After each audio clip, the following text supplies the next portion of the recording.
পরিষ্কার পরিচ্ছন্ন ঘর ঘণ্টাখানেকের মধ্যে পৌরসভার ডাস্টবিন হয়ে যাবে জেনেও 2 বছরের বাচ্চাকে সঙ্গে নিয়ে 1 ঘণ্টার কাজ 2 থেকে 2.5 ঘণ্টা সময় ধরে করাকেই বলে বেডরুম ক্লিনজিং। তবে আপনি আপনার ঘরকে যত পরিষ্কার পরিচ্ছন্ন রাখবেন আপনার বাচ্চার হেলথ তত ভালো থাকবে। স্কিন প্রবলেম এবং পেটের রোগ অনেক কম হবে। তাছাড়া বাড়ির বড়দের মধ্যেও একটা fresh, positive and energetic vibe তৈরি করবে। আমি সাধারণত সপ্তাহে 1 থেকে 2 বার ঘরবাড়ি ডিপ ক্লিনজিং করি। বাকি দিনগুলো ওপর পরিষ্কার করলেই হয়ে যায়। প্রতিদিন সমস্ত জিনিসপত্র নামিয়ে পরিষ্কার করা মানে শুধু ওয়েস্ট অফ টাইম নয়, ওয়েস্ট অফ এনার্জিও। তাছাড়া ছোট বাচ্চার মায়েদের অত সময় কোথায়। যদিও পাড়ার কিছু শুভবুদ্ধি সম্পন্ন, সব কাজে সমান পারদর্শী, সর্বগুণসম্পন্ন, মহাব্যস্ত, রূপে লক্ষ্মী, গুণে সরস্বতী কাকিমশাও কিছু ক্লোজ রিলেটিভ সারা জীবন ধরে এটাই বলে যাবে আপনি কোনো কাজই করেন না। আপনার কাজ হচ্ছে মেনলি দুটো, 1 খাওয়া, 2 বাচ্চা নিয়ে শুয়ে থাকা। এবার বাই চান্স যদি সিজনাল চেঞ্জ বা অন্য কোনো কারণে আপনার বাচ্চার শরীর খারাপ হয়ে যায়, তাহলে আপনি মা হিসেবে ঠিক কতখানি ব্যর্থ সেই সার্টিফিকেটও তারাই দেবে। তারপর যদি আপনি ওয়ার্কিং ওম্যান না হয়ে সিম্পল হাউস ওয়াইফ হন, তাহলে তো সোনাই সোহাগা। আপনার বাচ্চাকে ট্রিটমেন্ট করবে ডাক্তার, আর আপনাকে ট্রিটমেন্ট করবে বাড়ির বাইরে পাড়া সেই সর্বগুণসম্পন্ন কাকিমারা, আর বাড়ির ভিতরে আপনার ক্লোজ রিলেটিভস। অনেক সময় এই চিকিৎসায় পরিবারের বেশ কিছু সদস্যও যোগ দেবে। এই চ্যানেলটা বানিয়ে আমার বেশ উপকার হয়েছে জানেন তো। যেহেতু আমি একেবারেই ইন্ট্রোভার্ট এবং ডায়েরি লেখা বছর 2 আগেই ছেড়ে দিয়েছি, মাঝে মধ্যে এত বেশি ফ্রাস্ট্রেটেড লাগে, কারোর সাথে শেয়ারও করা হয়ে ওঠে না। এবার ভিডিওর মধ্যে মন খুলে প্যাচাল পারতে পারবো। যেহেতু চ্যানেলটা একান্তই আমার, তাই ভিডিওর মধ্যে হাবিজাবি বকা আমার চ্যানেলগত অধিকার। এতে অ্যাটলিস্ট কেউ হার্ট হবে না আশা করি। জানেন তো, ছোটোবেলায় আমি কত অগোছালো ছিলাম। লজেন্স খেয়ে প্যাকেটটা বালিশের নিচে রেখে দিতাম। আমার মনে হতো ঘর যত বেশি অগোছালো থাকবে আমি জিনিসপত্র তত তাড়াতাড়ি খুঁজে পাবো। পড়তে বসে বিছানার চাদরে নাম লিখতাম, চাদরের ফুলগুলোতে কালার পেন্সিল দিয়ে রং করতাম, আর মা বিশাল চিল্লাতো। রোজ সকালে যখন মা বিছানা গোছাতো আমার খানিকটা রাগই হতো। বলতাম, কেন রোজ রোজ মশারি খোলো, চাদর ভাঁজ করারই বা কী দরকার। যদি 2-1টা মশা ঢোকেও তাহলে মেরে নিয়ে আবার শুয়ে পড়বো। কনকনে ঠান্ডায় যখন 6:30-7টার মধ্যেই গা থেকে লেপ খুলে নিত, আমি মারাত্মক রেগে যেতাম। বলতাম, কিসের এত গরম তোমার, রূপের নাকি টাকার?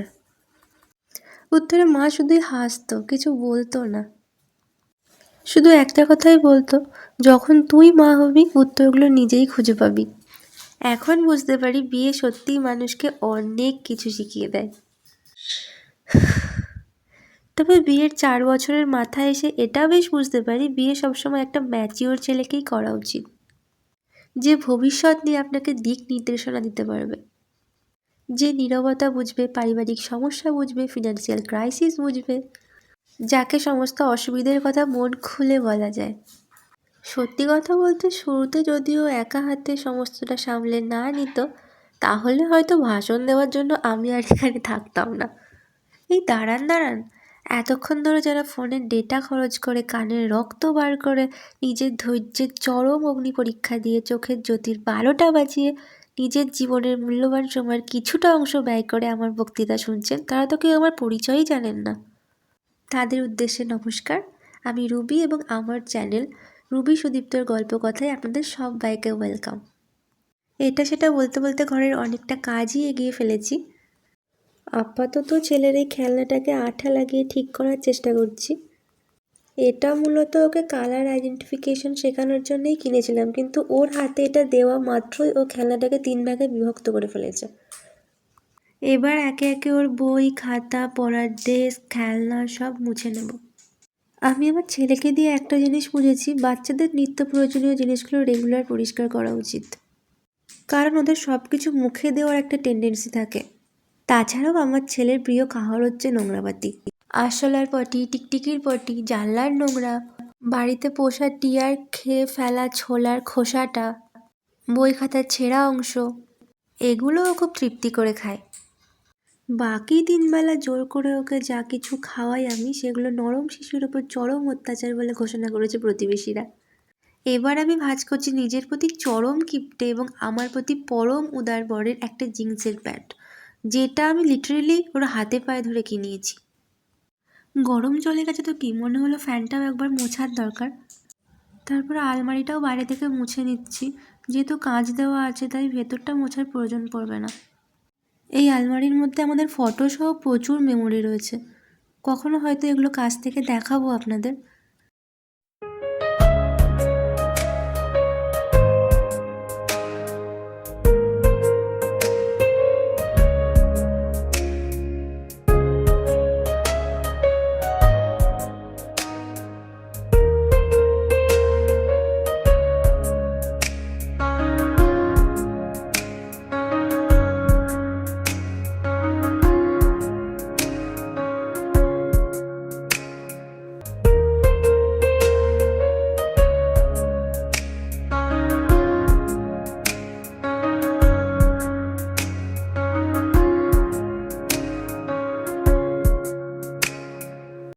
এটা হচ্ছে আমার বই রাখার তাক, এবং এর মধ্যে রাখা প্রত্যেকটা বই আমার ভীষণ পছন্দের, যার মধ্যে একটা বই আমি এখনো খুলেই দেখিনি। প্রতিদিন মুছে মুছে রেখে দিয়েই আছে, কখনো হয়তো পড়বো।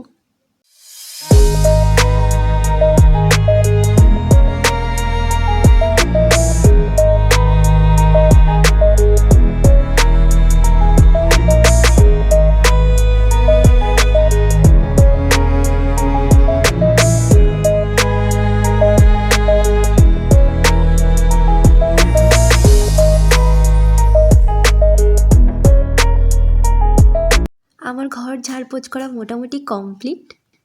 এবার বাইরে থেকে কাঁচা জামা কাপড়গুলো নিয়ে এলাম এবং পাটে পাটে ভাঁজ করে রেখে দেবো, যাতে অতি সহজেই খুঁজে পাই। তারপর আমার এই জাইন্ট টেডিটাকেও ঝেড়ে ঝুড়ে নিজের আসনে বসিয়ে দিচ্ছি। অ্যান্ড ফাইনালি নিয়ে এলাম 2 বোতল জল, ব্লুটা বরের আর রেডটা হচ্ছে আমার। দীর্ঘ 2 ঘন্টা লাফালাফি, ঝাপাঝাপি এবং ছেলের সঙ্গে যুদ্ধ করে কাজ করার পর আমার ঘর হয়ে গেছে রেডি, আবার নতুন করে লন্ডভন্ড করার জন্য। আপনারা অবশ্যই কমেন্ট করে জানাবেন ঘরটাকে গোছানোর পর ঠিক কেমন লাগছে। আজকের মতো এতটাই, দেখা হচ্ছে অন্য কোনো ভিডিওতে। টাটা।